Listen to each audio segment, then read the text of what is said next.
உங்கள் வீட்டு பிரியாணி நல்ல பாய் வீட்டு பிரியாணி மாதிரி வரணுன்னா இப்போ நான் சொல்லித்தர மசாலாவை அரைச்சிக்கோங்க.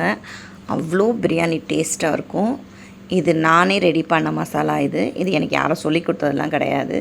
நான் எப்போவுமே பிரியாணியை வந்து ஒரு வெரைட்டியாக ட்ரை பண்ணும்போது நான் அப்படி ட்ரை பண்ணி அரைச்ச மசாலா இது. திண்டுக்கல் பிரியாணிக்கும் பக்காவாக செட் ஆகும். இது எப்படி பண்ணுறதுன்னு பார்க்கலாம். சோம்பு வந்து ஒரு 1.5 ஸ்பூன் சோம்பு எடுத்திருக்கேன். 1.5 ஸ்பூன் சோம்புக்கு 1 ஸ்பூன் மிளகு எடுத்திருக்கேன். சோம்பு வந்து கொஞ்சம் கூட அந்த பரவாயில்ல, ரொம்ப கூட இருந்துச்சுன்னா அவங்களுக்கு ரொம்ப தித்திப்பு டேஸ்ட் வந்துடும். அதுக்கப்புறம் கடல் பாசி சும்மா கொஞ்சம் நம்ம குருமாக்கு போடுற அளவுக்கு, 2 அன்னாச்சி பூ. இது வந்து ஜாதிக்காய், ஒரு ஜாதிக்காயில் 3/4 ஜாதிக்காய் போட்டிருக்கேன். நீங்கள் திண்டுக்கல் பிரியாணி ஃபுல் பக்கா டேஸ்ட் வேணால் நீங்கள் ஜாதிக்காய் இன்னும் கொஞ்சம் கூட போட்டுக்கோங்க. ஒரு 10-12க்கு மேலே அந்த கிராம்பு எடுத்து வச்சுருக்கேன். பட்டை கொஞ்சம் சிலோன் பட்டை எடுத்திருக்கேன்.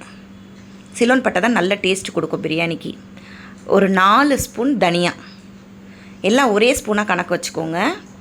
இப்போ நம்ம அடுப்பை ஆன் பண்ணிவிட்டு நம்ம இதை வறுத்துக்கலாம். இதுக்கு மிளகாலாம் போட வேண்டாம். ஏன்னா நம்ம மிளகாத்தூள், வெறும் மிளகாத்தூள் நம்ம பிரியாணி செய்யும் போது போடுறதோடு போதும். ஏன்னா அதெல்லாம் இதில் போட்டோன்னா காரம் அதிகமாகிடும். இப்போ இந்த பெருசாக இருக்குது பார்த்தீங்களா, பேன் ஹீட் ஆனது. இந்த பெருசாக இருக்க பொருளெல்லாம் போட்டு நம்ம ஃபஸ்ட்டு ஃப்ரை பண்ண ஆரம்பிச்சிடலாம். ரொம்பலாம் டிலே பண்ண வேண்டாம். நம்ம டக்குன்னு அடுத்தடுத்து போட்டுடலாம். ஜாதிக்காய் மற்ற எல்லா பொருளையும் போட்டுருங்க. ஏலக்காய் வந்து ஒரு 7-8 ஏலக்காய் எடுத்து வச்சுருக்கேன். அதுக்கு மேலே போட்டிங்கன்னா ரொம்ப ஏலக்காய் ஃப்ளேவர் அடிக்கும். இது வந்து பிரியாணிக்கு மட்டும்தான் இந்த மசாலா. பிரியாணி நீங்கள் வந்து மற்ற வெஜ் பிரியாணி, நீங்கள் பிரியாணி வெரைட்டி எல்லாத்துக்குமே நீங்கள் இதை யூஸ் பண்ணிக்கலாம். ஆனால் ஒயிட் பிரியாணிக்கு போட்டுறாதீங்க, கலர் மாறிடும். இது எல்லாத்தையுமே நல்லா வறுத்துருங்க. ரொம்ப நேரம் வறுக்க வேண்டாம். நல்லா இந்த ஈரத்தன்மை போய் அந்த கொஞ்சம் நல்லா ஃப்ளேவர் வரும். அந்த வாசனைக்கே பிரியாணி சாப்பிட்லான்னு தோணும், அந்த அளவுக்கு இருக்கும். பாய் வீட்டுகளில் உங்களுக்கு பொதுவாக மசாலா அரைச்சி தான் போடுவாங்க. என்ன கொஞ்சம் மசாலா ஜாஸ்தி போடுவாங்க. இன்னொன்று அடுப்பில் செய்வாங்க. அந்த அடுப்பில் செய்யறதுக்கும் அந்த மசாலா போடுறதுக்கும் நல்ல உங்களுக்கு வாசனையில் தான் பாய் வீட்டு பிரியாணியோட டேஸ்ட்டே வேறு லெவலில் இருக்கும். நம்மளும் வந்து ட்ரை பண்ணலாம். ஆனால் என்ன, அடுப்பு நம்ம பண்ண மாட்டோம். நம்ம வீட்டில் வந்து இதில் ட்ரை பண்ணுறதுல ரொம்ப நல்லாவே இருக்கும். ஒரு வாட்டி நீங்கள் இது மாதிரி செஞ்சு பார்த்தீங்கன்னா நெக்ஸ்ட் டைம்லேருந்து நீங்கள் இந்த மசாலா இல்லாமல் பிரியாணியாக செய்ய மாட்டீங்க.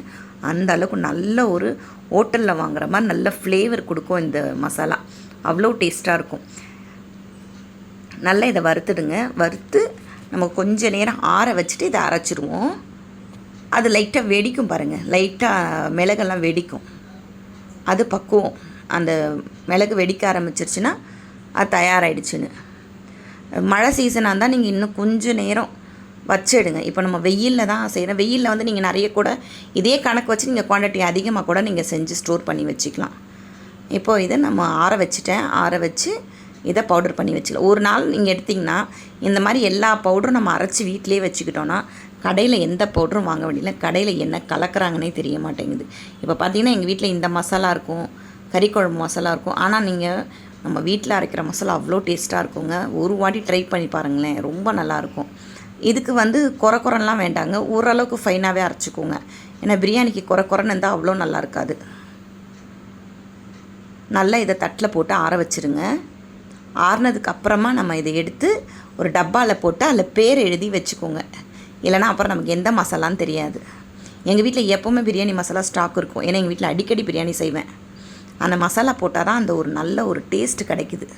ஏன்னா பிரியாணிக்கு நம்ம எவ்வளோ செலவு பண்ணி பொருளுங்க வாங்கி போடுறோம். இந்த மசாலாவை எப்போ போடணும்னு சொல்கிறேன்னு பார்த்துக்கோங்க. உங்களுக்கு நல்ல ஒரு ஃப்ளேவர். ஃபஸ்ட்டில் நீங்கள் மிளகாத்தூள் போடும்போது ஒரு 1/2 ஸ்பூன் போட்டுருங்க. அப்போ தான் கறியில் நல்லா அந்த மசாலா இறங்கும். லாஸ்ட்டு எல்லாமே அரிசி எல்லாம் போட்டுட்டு நம்ம லெமன்லாம் பிழிஞ்ச பிறகு ஒரு ஸ்பூன் போட்டுக்கோங்க. நான் இதை 1 கிலோ அளவுக்கு நான் சொல்கிறேன். நல்லா ஒரு ஸ்பூன், மீடியம் ஸ்பூனில் நல்ல ஒரு ஸ்பூன் போட்டுட்டு நல்லா கலந்துருங்க. நல்ல மணமாக இருக்கும், அட்டகாசமாக இருக்கும்.